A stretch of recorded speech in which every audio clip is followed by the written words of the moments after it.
कल करे सो आज, आज करे सो अब। ये मुहावरा तो आप सभी ने सुना ही होगा, किंतु जब बात आती है वास्तव में किसी काम को पूरा करने की तो हम में से कई सारे लोग काम को कल के लिए छोड़ देते हैं। बाद में उसका क्या परिणाम आता है ये कहानी में उसी की बात की गई है। एक समय की बात है, एक गांव में एक गुरु और उसके एक शिष्य रहते थे। इस गुरु को सभी गुरुदेव कहकर पुकारते थे और उसके शिष्य का नाम था रमेश। गुरुदेव और रमेश का आपसी संबंध बेहद गहरा था। गुरुदेव कभी कभी अपने शिष्य को मान्यता के साथ बुलाकर संदेश देते थे। वे उसे समझाते कि जीवन का सबसे महत्वपूर्ण पहलू है स्वाध्याय और आत्मविकास। लेकिन रमेश का स्वभाव था कुछ अलग ही। वह था आलसी और उसे सुख शांति की आदतें थीं। उसका ध्यान अक्सर विचारों में खो जाता था और वह अपने कामों को कल पर छोड़ देता था।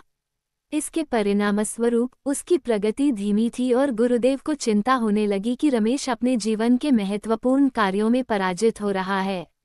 गुरुदेव ने समय के साथ रमेश की स्थिति को देखते हुए योजना बनाई। एक दिन वो रमेश के पास गए और उसे काले पत्थर का एक टुकड़ा दिया। गुरुदेव ने कहा, रमेश, मैं तुम्हें ये जादुई पत्थर देता हूँ। इस पत्थर का एक खास गुण है, इसका स्पर्श करने पर कोई भी लोहे की वस्तु स्वर्ण में परिवर्तित हो जाती है। परंतु ध्यान दो, तुम्हारे पास इस पत्थर का उपयोग करने के लिए केवल 2 दिन का समय है। दूसरे दिन मेरे पास इसे लौटाना होगा। रमेश ने खुशी खुशी इस पत्थर को ग्रहण किया और अपने घर ले गया। वह सोचने लगा कि अगर वह इस पत्थर का सही तरीके से उपयोग करता है तो वह धनी और समृद्ध हो सकता है। पहले दिन रमेश ने सोचा, अब तो कोई भी काम बड़ी आसानी से हो जाएगा और मेरे पास पैसे ही पैसे होंगे। मैं बाजार जाके बड़े बड़े लोहे की चीज़ों को ले आऊँगा और फिर उसे स्वर्ण में परिवर्तित कर दूंगा। लेकिन फिर उसने सोचा कि वह इस काम को कल के लिए छोड़ देगा। दूसरे दिन रमेश के मन में यह विचार था कि अब वह इस पत्थर का उपयोग करके धनी बनेगा। लेकिन उसने ध्यान देने की बजाय दोपहर का भोजन किया और फिर आराम करने लगा। देखते ही देखते उसका दूसरा दिन भी चला जा रहा था।